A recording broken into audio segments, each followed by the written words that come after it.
अगर आप NEET student हैं तो ये वीडियो आपके लिए है, या आपकी फैमिली, आपके बच्चों में से कोई नीट का एग्ज़ाम देने वाला है तो ये वीडियो आपके लिए है। Hello dear students, my name is Nawab Shaikh. I have completed my BSc Biotechnology from Rajarshi Shahu College, Latur, one of the best and prestigious college of Latur. After that, I have completed my Masters from Mumbai University in Management. After completing my education, I have worked with several pharmaceutical companies, one of the best companies like Cipla, Ranbaxy. In that job profile, I used to discuss healthcare science topic with qualified doctors. Here in this video lecture, I am going to discuss health and science topic with budding doctors of India, the new students. तो मैं यहाँ पे एक video lecture शुरू करने जा रहा हूँ जो जूलॉजी के होने वाले हैं, और उसका मैंने नाम रखा है ये वीडियो लेक्चर सीरीज का, वो है जूलॉजिक्स. जूलॉजिक्स नाम रखने के पीछे का रीज़न ये है कि हम जो जूलॉजी को है उसको लॉजिकल वे ऑफ अप्रोच से पढ़ने वाले हैं. तो एक छोटा सा ओरिएंटेशन लेक्चर यहाँ पे मैं रिकॉर्ड करने जा रहा हूँ, क्योंकि रीनीट अनाउंस हो चुकी है. 2026 में जो नीट हुई थी वो कैंसिल होकर रीनीट अनाउंस हो चुकी है. तो बहुत से बच्चे परेशान हैं, बहुत से बच्चे कंफ्यूज्ड है, बहुत से बच्चे डिप्रेशन में जा चुके हैं. लेकिन मुझे नहीं लगता कि अगर आपकी लर्निंग अप्रोच अगर सही रही होगी तो आपको परेशान होने की ज़रूरत है. क्योंकि आप जब नीट के एग्ज़ाम को बैठते हो उसके पहले कई बार आपने नीट के टेस्ट दिए होंगे, टेस्ट सीरीज़ दी होंगी. तो ये भी एक टेस्ट सीरीज़ का हिस्सा समझ सकते हैं. उल्टा आप एक बेहतरीन कंडीशन में, बेहतरीन एनवायरनमेंट में एक नीट का एग्ज़ाम का आपने टेस्ट दिया, ऐसा समझो. आज आपके पास एक्स्ट्रा एक एक्सपीरियंस है जिसकी वजह से आपके पास एक अपॉर्चुनिटी है, आप एक बेहतर नीट का एग्ज़ाम आने वाले 21 जून को लिख सकते हो. तो लर्निंग अप्रोच बहुत ज़रूरी है. तो मैं ये लेक्चर में लर्निंग अप्रोच के बारे में भी बात करने वाला हूँ. तो हम क्या क्या ये लेक्चर में बात करने वाले हैं, सबसे पहले अगर मैं बता दूं आपको, तो सबसे पहले हम पेपर पैटर्न के बारे में, मार्क्स के बारे में बात करेंगे. उसके बाद हम यहाँ पे बात करेंगे सिलेबस की बात करेंगे. फिर थर्डली हम लर्निंग अप्रोच की, जो अभी मैंने बता रहा था आपको, लर्निंग अप्रोच की बात करेंगे. फिर उसके अंदर जो रोल होता है, ये वीडियो लेक्चर जो रिकॉर्ड कर रहा हूं उसकी जरूरत क्या है और एजुकेटर का क्या रोल होता है, तो उसके बारे में बात करेंगे हम. तो सबसे पहले पेपर और मार्क्स की अगरचे मैं बात करूं तो हम सब जानते हैं नीट जो है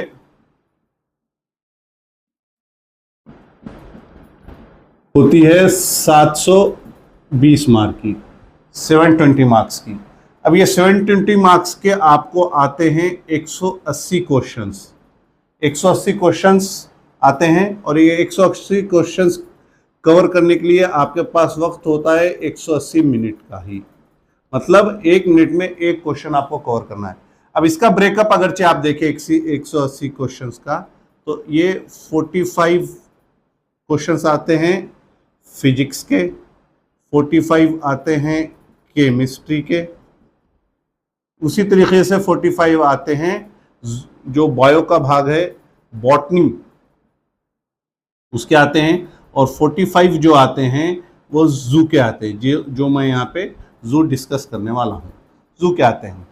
और 180 क्वेश्चंस के अंदर हर एक क्वेश्चन आपका होता है 4 मार्क्स का. अब इसमें निगेटिव मार्किंग भी होती है, मैं ये नेक्स्ट इसमें बताऊंगा. तो बहुत से बच्चे मेरे को पूछते हैं, जब मेरे स्टूडेंट्स आते हैं पढ़ने मेरे पास, तो बोलते हैं सर जब मेडिकल फील्ड में जाना है, हमको डॉक्टर बनना है, तो ये फिजिक्स पढ़ने की क्या ज़रूरत है. तो सीधी सी बात है, डॉक्टर बनने के लिए फिजिक्स पढ़ना क्यों जरूरी है मैं तो बता रहा हूँ. लेकिन साइंस इंटीग्रेटेड होता है. साइंस का काम ही है ह्यूमन लाइफ को आसान करना, आम इंसान की ज़िंदगी को आसान करना. एक साइंस का इस्तेमाल दूसरे साइंस के रिजल्ट्स निकालने के लिए यूज़ होता है. जैसा डॉक्टर एक पेशेंट की बीमारी पहचानने के लिए अलग अलग टेस्ट कराते हैं, जिसमें फिजिक्स से रिलेटेड टेस्ट होते हैं, जिसमें है MRI, एमआरआई होता है, उसमें एक्सरे होता है, फिर हम जो बीपी एपरेटस इस्तेमाल करते हैं, फिर हम स्टेथोस्कोप इस्तेमाल करते हैं डॉक्टर्स। तो ये सब आपके फिजिक्स से रिलेटेड है। अल्ट्रासाउंड होता है, साउंड से रिलेटेड, वो भी फिजिक्स का हिस्सा है। तो बहुत सी चीज़ें ऐसी हैं मेडिकल फील्ड की जो फिजिक्स में आती है, इसलिए आपको फिजिक्स का बेसिक मालूम होना जरूरी है।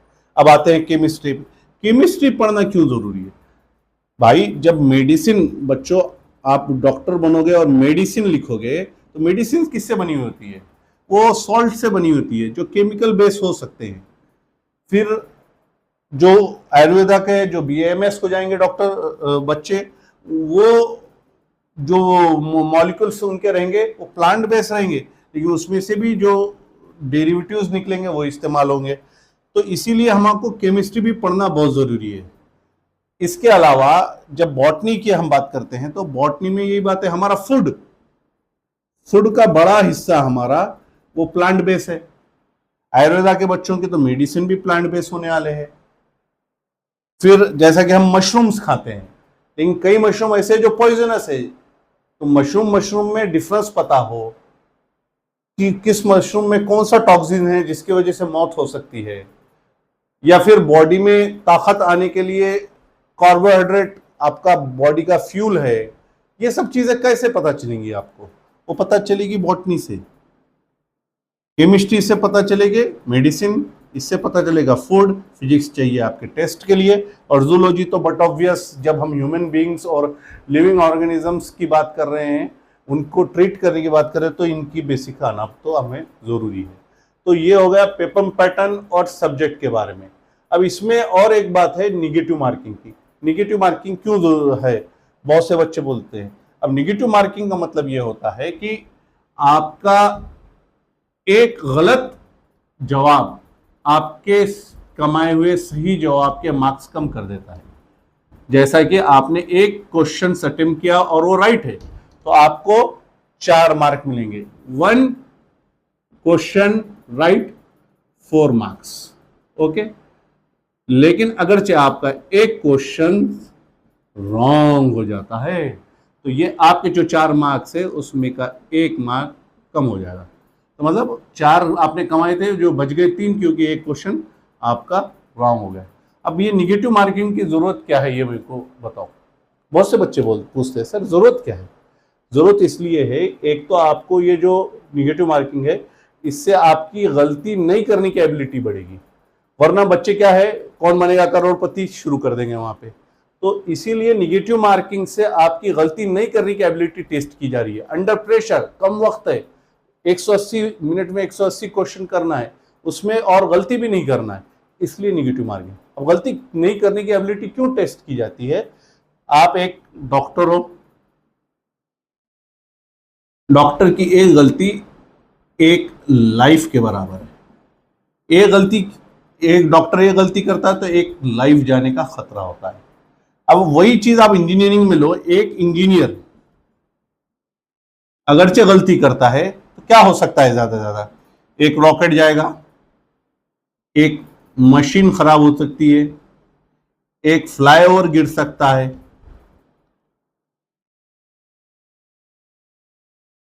है, यहां पे भी डैमेज है, लेकिन ये डैमेज लिमिटेड है। लेकिन एक डॉक्टर का गलत डिसीजन लोगों की लाइफ थ्रेटनिंग हो सकती है। तो इसीलिए आपको ये जो चीजें हैं ये ध्यान में रखनी चाहिए कि आप गलती ना करो, इसकी भी एबिलिटी आपकी यहाँ पे परखी जा रही है। तो ये था सब्जेक्ट वाइज मार्क्स के बारे में मैंने बताया आपको, और निगेटिव मार्किंग के बारे में बताया। अब बात करते हैं सिलेबस की। अक्सर बच्चे परेशान होते हैं कि सर साइंस हम पढ़ रहे हैं, कुछ बच्चे यूट्यूब भी देखते हैं, कुछ बच्चे एडवांस पढ़ाई करते हैं और आते हैं कि सर आपने ये नहीं पढ़ाया, वो नहीं पढ़ाया। लेकिन आपको यहाँ पे ध्यान रखने की जरूरत है, साइंस एक एवर इवॉल्विंग सब्जेक्ट है। आज भी साइंस में एडवांसमेंट हो रही है, आज भी साइंस में रिसर्च हो रही है, नई चीज आ रही है, लेकिन आपको वो नहीं पढ़ना है। जैसा कि फॉर एग्जाम्पल मैं बताता हूँ, आपके सिटी के ए चौराहे से जा रहे हैं, रास्ते में ये आपका बी चौराहा पड़ गया, फिर एक सी चौराहा पड़ गया और ये डी चौराहा पड़ गया। मतलब समझो आपने शुरू किया गोलाई से, हमारे लातूर डिस्ट्रिक्ट की बात करो मैं, गोलाई से शुरू करा तो आप गांधी चौक में आ गए, फिर शिवाजी महाराज चौक में आ गए, फिर पानी की टाकी पे आ गए। तो ये साइंस ऐसी होता है। ये शुरुआत हुआ बेसिक अमीबा सेल से शुरू हुआ, बढ़ते बढ़ते बढ़ते ये अभी भी बढ़ते जा रहा है, ये अभी भी एवर इवॉल्विंग है। लेकिन ये सब नहीं पढ़ना है हमें। जो सिलेबस दिया है समझो ये बी और सी के बीच का दिया हुआ है, जो कौन डिसाइड किया है, एनसीईआरटी ने। तो हमारा फोकस यही रहेगा, इतना सिलेबस, इसके पहले का भी नहीं, इसके बाद का भी नहीं। तो ये सिलेबस को फोकस करके हमको पढ़ना है। तो एनसीईआरटी का जो सिलेबस है वही हमारा मेन सेवियर है, वही हमारी जान बचा सकता है नीट में, वही हमको सही से मार्क्स दिला सकता है। तो ये हमारा सिलेबस का मामला है। वरना बच्चे समझते सर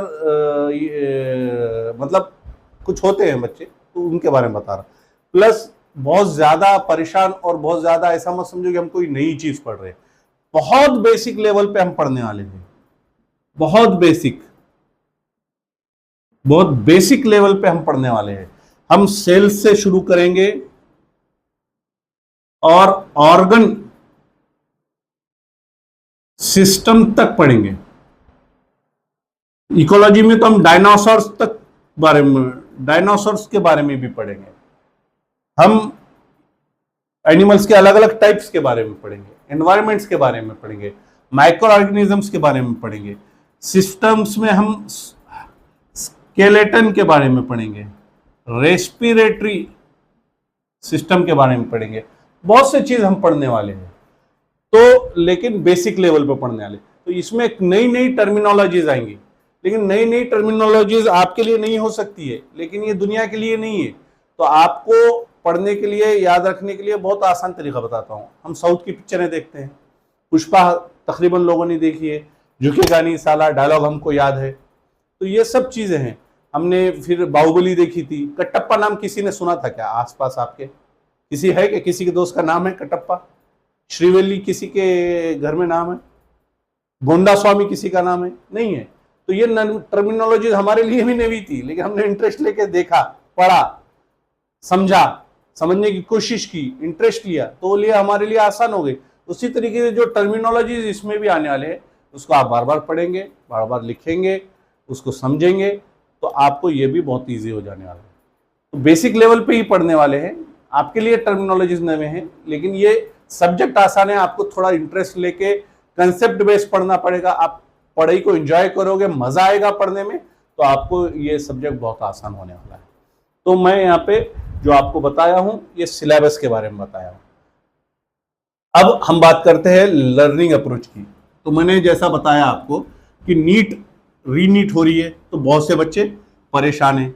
रीनीट हो रही है, हमने इतना पढ़ाई किया और इतना प्रेशर लिया और हमने एग्जाम दिया, वापस से वही सब करना है। तो मैं आपको बता दूं, अक्सर वो बच्चे परेशान हो रहे हैं जिसकी लर्निंग अप्रोच जो है वो गलत था।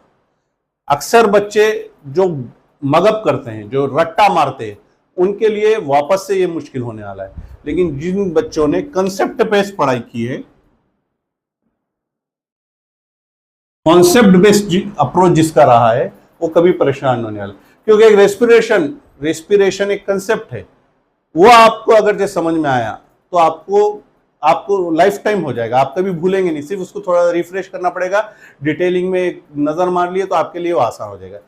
आपने ऑक्सीजन बॉडी में लिया तो क्यों लिया वो पता होना चाहिए, ऑक्सीजन बॉडी में क्या काम करता है ये पता होना चाहिए, उसके क्या एक्टिविटीज है वो पता होना चाहिए, फिर उसकी प्रोसेस क्या है। नेजल कैविटी से आपने हवा ली, लैरिंग्स फेरिंग्स ट्रैकिया होते हुए वो ब्रोंकियोल्स से एल्वेलाई तक पहुंच गया, फिर वहां पे उसका एक्सचेंज हुआ। ये अगरचे आपको प्रोसेस सही से मालूम होगी, उसमें के हर बारीक बारीक चीजें आपने पढ़ी होगी, तो आप कभी नहीं भूलोगे। आपको लगेगा मैंने 100 टेस्ट दिए थे नीट के पहले, 101 टेस्ट हो गए, अब मैंने मेन नीट अब देने जा रहा हूं। तो इसमें जो लर्निंग अप्रोच है आपका वो बहुत जरूरी है, ये जरूरी है। लातूर पैटर्न के बारे में जो अक्सर लोग बोलते हैं, लातूर पैटर्न बहुत मशहूर है। उसका रीजन ही ये है कि लातूर हमारे शहर में ये लर्निंग बहुत ज्यादा और ये टीचिंग मेथड बहुत ज्यादा अपनाई जाती है। बच्चों को सब्जेक्ट मैटर इजी करके पढ़ाया जाता है, इंटरटेनिंग बनाया जाता है, उनको पढ़ाई याद हो, रिटेंशन उनके दिमाग में अच्छा हो, उस पर हम फोकस करते हैं। लातूर पैटर्न किसी एक इंसान का नहीं है, ये एक प्रोसेस है, एवर इवॉल्विंग प्रोसेस है, जो शाहू कॉलेज के कुछ टीचर्स ने एक जमाने में शुरू किया था, जब तो ये नीट और सीईटी वाला सिस्टम भी नहीं था, जब तो सिर्फ मार्क्स और परसेंटेज के ऊपर एडमिशन हुआ करते थे मेडिकल। जब से ये शुरू किया गया है तो ये कंसेप्ट बहुत ज्यादा है, लर्निंग कंसेप्ट आपकी जरूरी।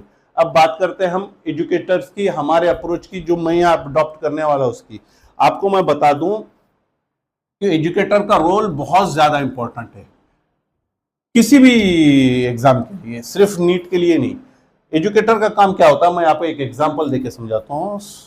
दुनिया भर के लोग माउंटेनियर्स नेपाल जाते हैं एवरेस्ट चलने के लिए। तो फॉर एग्जांपल ये एवरेस्ट है। जब माउंटेनियर्स नेपाल पहुंचते हैं तो एवरेस्ट के बेस कैंप पे